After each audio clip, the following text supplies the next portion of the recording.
కామేశ్వరమ్మ తన ముగ్గురు కొడుకులకి ఫోన్ చేసి వచ్చే ఆదివారం అర్జెంటుగా గుంటూరు రమ్మని చెప్పింది. పెద్ద కొడుకు సుబ్బారావు ఫార్మసిస్ట్గా ఏలూరు గవర్నమెంట్ హాస్పిటల్లో పనిచేస్తున్నాడు. రెండోవాడు శంకర్ చెన్నై ఎన్నూరులో అశోక్ లేలాండ్లో మెకానికల్ ఇంజనీర్. మూడో కొడుకు నెల్లూరు దగ్గర కృష్ణపట్నం పోర్టులో ఉద్యోగంలో ఉన్నాడు. ఏంటమ్మా అర్జెంటు, ఆరోగ్యం బాగోలేదా అని అడిగితే ఫోన్లో చెప్పేది కాదులే, రండి చెప్తాను అంది. సంవత్సరం క్రితం ఆమె క్యాన్సర్ బారిన పడింది. కడుపు నొప్పితో బాధపడుతుంటే పక్క పోర్షన్లో అద్దెకుంటున్న అంగన్వాడీ టీచర్ సీత ఆమెను హాస్పిటల్కి తీసుకెళ్ళింది. టెస్టులు చేసి క్యాన్సర్ అని గుర్తించారు. సుబ్బారావు తల్లిని ఏలూరు తీసుకెళ్లి ఎర్లీ స్టేజ్లో బయటపడిన క్యాన్సర్కి అక్కడ గవర్నమెంట్ హాస్పిటల్లో ఆపరేషన్ చేయించాడు. కామేశ్వరమ్మ క్షేమంగా బతికి బయటపడింది. సుబ్బారావు తల్లిని తన దగ్గరే ఉండిపోమన్నాడు. కామేశ్వరమ్మ వింటేనా? ముగ్గురు కొడుకులున్న ఆమె గుంటూరులో ఒంటరిగా ఉండటానికి అలవాటు పడింది. నగరపాలెం మూడుబొమ్మల సెంటర్ దగ్గర సొంత పెంకుటిల్లు ఉంది. ఒక పోర్షన్ సీతకు అద్దెకిచ్చి మరొక దానిలో తను ఉంటుంది. మీ ఇళ్లలో నాకేం తోస్తుందిరా, గుంటూరులో అంతా మన బంధువులు ఉన్నారు, మంచికి చెడుకి ఆసరాగా ఉంటారు. బంధువుల ఇళ్లకు శుభకార్యాలకు అశుభకార్యాలకు వెళ్ళొస్తుంటేనే చుట్టరికాలు నిలబడేది అంటూ ఏవేవో కొంటిసాకులు చెప్తూ ఉంటుంది. తల్లి ఎందుకు రమ్మన్నదో, జబ్బు తిరగబెట్టిందో ఏమో అని ఆందోళన పడుతూ ముగ్గురు కొడుకులు వచ్చారు. కామేశ్వరమ్మ తన మనసులోని కోరిక బయటపెట్టింది. మీకు సొంటి శేషమ్మ తెలుసుగా, అగ్రహారంలో మా ఇంటి పక్కనే ఉండేది. 1వ క్లాస్ నుంచి నాతో పాటు చదువుకుంది. పిల్లలంతా ఎక్కడెక్కడో ఉన్నారు. ఇప్పుడు కాశీలో ఒక ఆశ్రమంలో చేరింది. చివరిదాకా అక్కడే గడుపుతుందట. కాశీలో కన్నుమూస్తే సరాసరి కైలాసానికి పోతారట కదా, అందుకు కామేశ్వరమ్మ చెప్పింది. సరేనమ్మా, ఆ శేషమ్మ సంగతి ఇప్పుడు మాకెందుకు చెప్తున్నావు? మమ్మల్ని అర్జెంటుగా రమ్మన్నది ఎందుకు? పెద్ద కొడుకు సుబ్బారావు అసహనంతో అడిగాడు. అదేరా నేను చెప్పబోతున్నది. నాకు ఆరోగ్యం అంతంత మాత్రంగానే ఉంటుంది. షుగర్ జబ్బు ఉంటే ఒంట్లో బెల్లం మొక్క ఉన్నట్లేను. చీమలు చేరినట్టు జబ్బులు చేరుతాయని డాక్టర్ చెప్పాడు. గుండెపోటు వస్తే నిమిషాల్లోనే ప్రాణం పోతుంది. అందుకే నేను కాశీకి పోయి శేషమ్మ ఉంటున్న ఆశ్రమంలో చేరుతాను. చివరి రోజుల్లో ఆ కాశీ విశ్వనాథుని సేవించుకుంటాను. అక్కడే చనిపోయి సరాసరి కైలాసానికి పోతాను చెప్పింది కామేశ్వరమ్మ. ఎంతో శుభవార్త విన్నట్టు మురిసిపోయారు ముగ్గురు కొడుకులు. సరేనమ్మా, నీకు ఎట్లా సంతోషంగా ఉంటుందో అట్లాగే చెయ్యి ముక్తకంఠంతో అన్నారు. వాళ్ళ ముఖాలు సంతోషంతో వెలిగిపోయాయి. తల్లి కాశీకి పోయి అక్కడే చచ్చిపోవాలని కోరుకుంటూ ఉంటే అంతకంటే ఏం కావాలి? నగరపాలెం సెంటర్లో ఉన్న ఇల్లు తల్లి పేరుతో ఉంది. పెంకుటిల్లు పాతబడింది, దానికేం విలువ లేదు, కానీ 200 గజాల స్థలానికి వాల్యూ ఉంది. హాట్ కేక్లా అమ్ముడుపోతుంది. ఇంతకాలం ఆ ఇల్లు అమ్మేద్దాం, మా దగ్గరికి వచ్చి ఉండు అంటే ససేమెరా అంటుంది. ఇప్పుడొక తల్లి కాశీకి పోతే ఇల్లు అమ్మేసి ఆ డబ్బు ముగ్గురు పంచుకోవచ్చు. కాశీలో ఆశ్రమానికి నెలలా డబ్బులు కట్టాలి కదా, ఇంకా నాకు మందు మాకులకి డబ్బు అవసరం ఉంటుంది. కాశీలో ఉంటున్నందుకు ఆ విశ్వేశ్వరుడికి పూజలు పునస్కారాలు కళ్యాణాలు వగైరా చేయిస్తేనే కదా పుణ్యం దక్కేది. మీరు ముగ్గురు నెలలా తలో 10,000 నా బ్యాంక్ అకౌంట్లో వేస్తూ ఉండండి. ఫోన్లో ఇంత వివరంగా చెప్పడం కుదరదు గనుక మిమ్మల్ని రమ్మన్నాను. అదిరిపడ్డారు ముగ్గురు కొడుకులు. పక్కకు పోయి గుసగుసలాడుకున్నారు. ఈవిడ కాశీకి పోయి ఎంతకాలం ఉంటుందో ఆ దేవుడికే తెలియాలి. అంతకాలం డబ్బు పంపాలా? ఇదేం ఫిట్టింగ్? అమ్మా, నువ్వు ముసలమ్మవై పోయినా చింత చచ్చినా పులుపు చావనట్టు నీకు కోరికలు చావలేదు. కాశీయాత్రకు పోయి తిరిగి రావాలని కానీ అక్కడే ఆశ్రమంలో చచ్చేదాకా ఉండడం ఏంటి? ఆ శేషమ్మ పిచ్చిదానిలా ఉంది. ఆమె ముసలిదే కదా, నీకేం తోడుగా ఉంటుంది? ఇక్కడైతే ఏం జరిగినా ఫోన్ చేస్తే గంటల్లో వచ్చి వాళ్తాం. అర్థం చేసుకో. కాశీ ఆశ్రమం ఆలోచనలు మానుకో. తల్లి మీద దాడి చేశారు కొడుకులు. కామేశ్వరమ్మ కొడుకుల మాటలు పట్టించుకునే దానిలా నిర్లక్ష్యం చేసింది. మీరు ఎన్నైనా అనండ్రా, నేను కాశీకి పోయి ఆశ్రమంలో చేరాల్సిందే. అక్కడే చచ్చిపోయి కైలాసానికి పోవాల్సిందే. ఎవరెంత మొత్తుకున్నా తన అభిప్రాయం మారదని కుండబద్దలు కొట్టింది కామేశ్వరమ్మ. కాశీలో చచ్చిపోతే కైలాసానికి పోతారని నీకు చెప్పింది ఎవడే? ఆ నందంగాడేనా?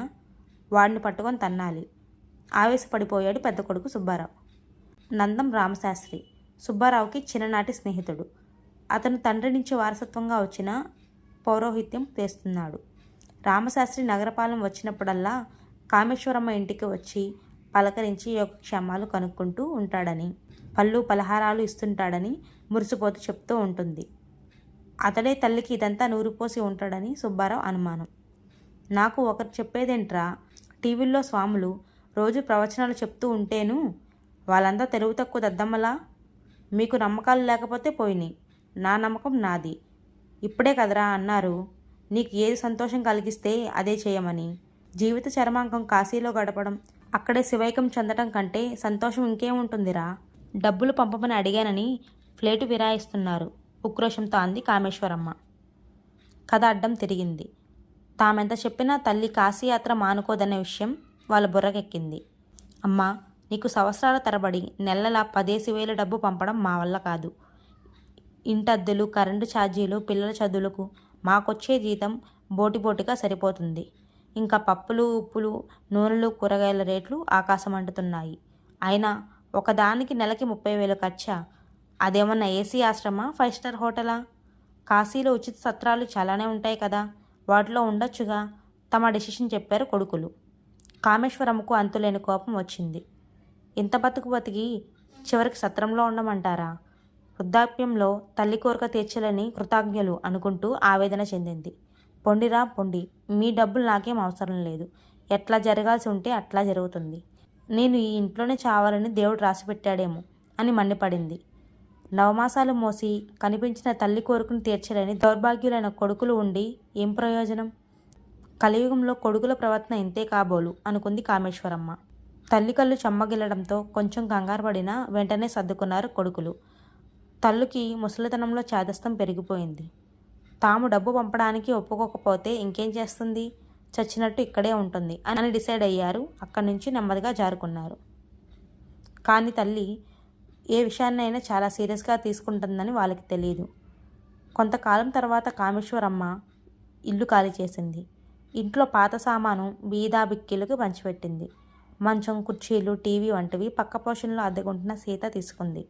ఆమె ఖాళీ చేసిన పోర్షన్ను పొగాకు కంపెనీలో మేస్త్రిగా పనిచేస్తున్న పానకాలకు అద్దెకి ఇచ్చింది.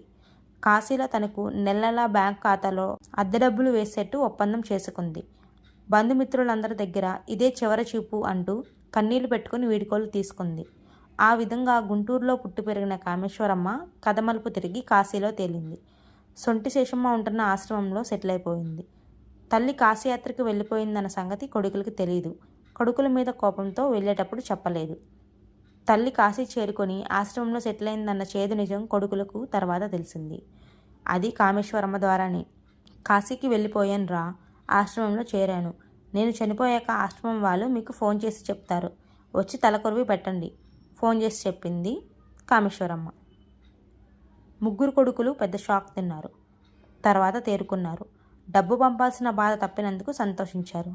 ఏదో సాదాసీదా ఆశ్రమంలో చేరి ఉంటుంది, గుంటూరులో ఉన్న ఇంటి అద్దెలతో మెయింటైన్ చేసుకుంటూ ఉంటుందని సంతృప్తి చెందారు. కానీ తర్వాత వాళ్ళకి సెకండ్ థాట్ వచ్చింది. తల్లి ఎటు గుంటూరులో ఉండటం లేదు, ఆ ఇల్లు అమ్మేస్తే లక్షల్లో డబ్బు వస్తుంది కాబట్టి ఆమె అడిగినట్లుగా నెలకి 30,000 పంపినా నష్టమేం ఉండదు అని ఆలోచించారు. అమ్మ, ఇంటి కాగితాలు ఎక్కడ పెట్టావు? అద్దెకుంటున్న సీతకు గాని ఇచ్చావా? పెద్ద కొడుకు సుబ్బారావు అడిగాడు. ఎందుకురా ఇప్పుడు ఇంటి కాగితాల సంగతి? ప్రశ్నించింది కామేశ్వరమ్మ. నువ్విక గుంటూరు రావు కదా, ఇల్లు అమ్మేద్దామమ్మా. కామేశ్వరమ్మ మండిపడిపోయింది. ఆ ఇంటిని నేను బతుకున్నంత వరకు అమ్మే పని లేదు. నాకు ఆ ఇల్లే ఆధారం. నేను చచ్చిపోయాక అమ్ముకోండి, అప్పుడు కాగితాలు మీకే వచ్చే ఏర్పాటు చేశాను అంది. తల్లి చెప్పింది అర్థం కాలేదు కొడుకులకు. ఆమె చనిపోయాక ఇంటి కాగితాలు తమ దగ్గరికి ఎక్కడి నుంచి వస్తాయి అని తలలు బాదుకున్నారు. బాదాం ఆకులు పండి నేల రాలినట్టు సంవత్సరాలు గడిచిపోయాయి. 7 సంవత్సరాలు కామేశ్వరమ్మ కాశీ విశ్వనాథుని సేవలో తరించింది. ఒకరోజు కాశీ ఆశ్రమం నుంచి ముగ్గురు కొడుకులకు ఫోన్ కాల్ వచ్చింది. మీ తల్లిగారైన కామేశ్వరమ్మ గారు శివైకం చెందారు. మీరు వెంటనే కాశీకి బయలుదేరండి. ఆమె భౌతిక కాయాన్ని హాస్పిటల్లో మార్చురీలో భద్రపరిచాం అని. ముగ్గురు కొడుకులు కాశీకి వెళ్ళి తల్లికి అంత్యక్రియలు నిర్వహించారు. ఆశ్రమం వాళ్ళు కామేశ్వరమ్మ బ్యాంక్ పాస్బుక్ ఇచ్చారు. అందులో గుంటూరు స్టేట్ బ్యాంక్ నుంచి నెల ఆమె ఖాతాకు అక్షరాల 40,000 జమ అవుతున్నట్టు ఎంట్రీలు ఉన్నాయి. అంతా అయోమయంలో పడ్డారు. బ్యాంక్ వాళ్ళు నెలకు 40,000 తల్లి అకౌంట్కి డబ్బు పంపడం ఏంటి? గుంటూరు వెళ్ళి బ్యాంక్ మేనేజర్ని కలిశారు. కామేశ్వరమ్మ ఇంటిని తాకట్టు పెట్టింది. సీనియర్ సిటిజన్స్ కోసం ప్రవేశపెట్టిన రివర్స్ మార్టగేజ్ స్కీమ్ ద్వారా 50 లక్షల లోన్ తీసుకుంది. ఆ డబ్బు బ్యాంకులోనే ఫిక్స్డ్ డిపాజిట్ చేసింది. ఆ డిపాజిట్ మీద వడ్డీ నెల నెల ఆమె ఖాతాకు పంపుతున్నాం. ఇప్పుడు వారసులు మీరు లోను వడ్డీ చెల్లించి ఇంటి డాక్యుమెంట్లు తీసుకోవచ్చు. లేకపోతే బ్యాంక్ ఇంటిని వేలం వేసి డబ్బు రాబట్టుకుంటుంది. బాంబు పేల్చినట్టు విషయాన్ని బయటపెట్టాడు బ్యాంక్ మేనేజర్. అతని మాటలతో అదిరిపడ్డారు ముగ్గురు కొడుకులు. బిక్క చచ్చిపోయి బిగుసుకుపోయారు. వాళ్ళ ముఖంలో కత్తివేటుకు నెత్తురు చుక్కలేదు. పచ్చి వెలక్కాయ తిన్నట్టు గొంతులు పట్టేశాయి. నోటమాట రావడం లేదు ఎవరికి. ఓ మై గాడ్ అంటూ కంగుతున్నారు కొడుకులు. ఇది ఫ్రెండ్స్ ఈరోజుటి కథ. ఇంకా మరెన్నో కథల కోసం ఈ వీడియోని లైక్ చేసి ఛానల్ని సబ్స్క్రైబ్ చేయండి.